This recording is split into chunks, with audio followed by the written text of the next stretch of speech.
22nd April 2025, a black day for India. Pahalgam attack.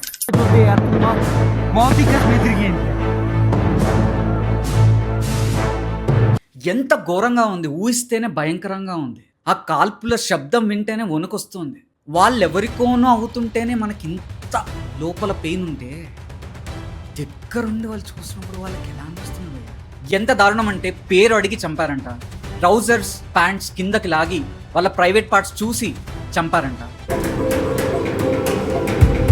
నన్ను కూడా కాల్చేయి, నా కొడుకును కూడా కాల్చేయి అంటే వాడు అన్నట వెళ్ళి మోడీకి చెప్పు అని ధమ్కి ఇచ్చాడు. ఇది పుల్వామా కంటే అతి దారుణమైన అతి వర్స్ట్ అటాక్ ఇది. ఈ సమయంలో రిలీజియన్ కాదు, పొలిటికల్ పార్టీ కాదు, స్టేట్ కాదు, లాంగ్వేజ్ కాదు, ఏది మనకు అడ్డు రాకూడదు. దేశం ఆ చెత్తనా కొడుకుల్ని ఏరి ఉరికిచ్చి పట్టుకొని కోసి కారం పెట్టి చనిపోయిన ఫ్యామిలీస్ కి న్యాయం జరిగేలా సెంట్రల్ గవర్నమెంట్ చూడాలి.